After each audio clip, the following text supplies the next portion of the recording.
Donc, bonjour. Aujourd'hui, l'activité que j'ai choisie est un type d'activité par décodage. Donc, si je vous explique rapidement, c'est quoi le décodage? En fait, c'est un nombre donné.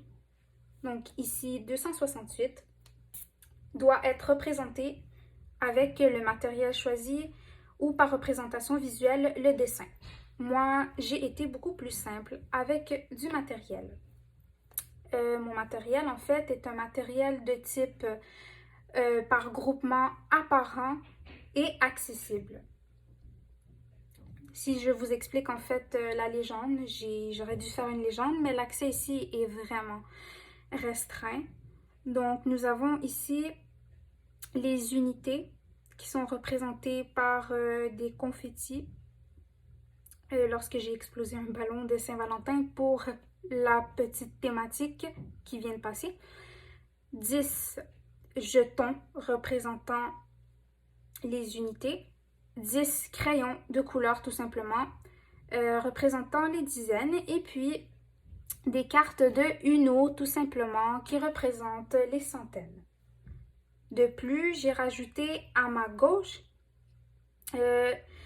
les valeurs, les positions par lettres, donc centaines, et par chiffre, 1, 0, 0 représentant les centaines, le 1, 0 représentant la ou les dizaines et l'unité, les unités, vis-à-vis le 1.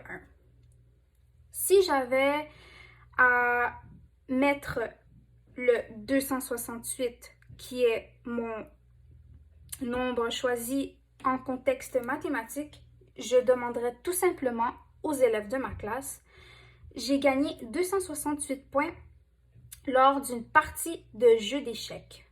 Représente-moi 268 points avec le matériel à ta disposition. Je résous le problème avec mon matériel apparent et accessible. Commençons par les unités. 8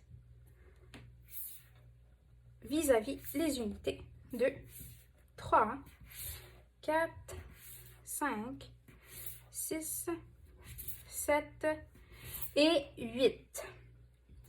Les dizaines, 60. 6, 1, 2, 3, 4, 5, 6.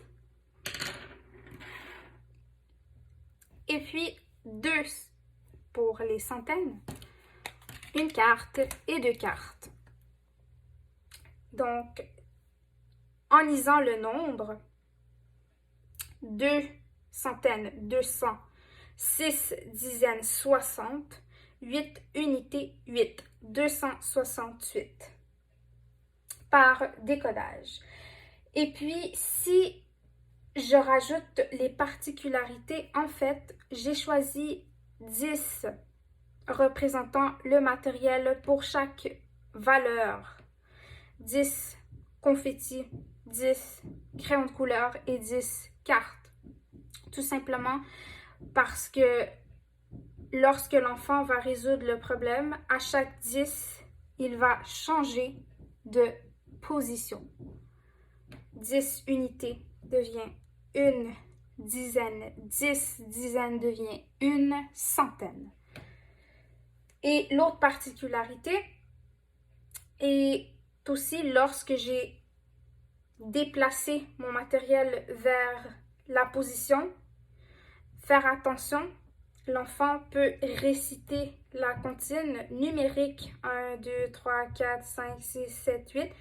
Même moi, lorsque je l'ai faite, je ne me rappelais plus en fait qu'on avait le 8. Donc, je faisais juste réciter 1, 2, 3, 4, 5, 6, 7, 8.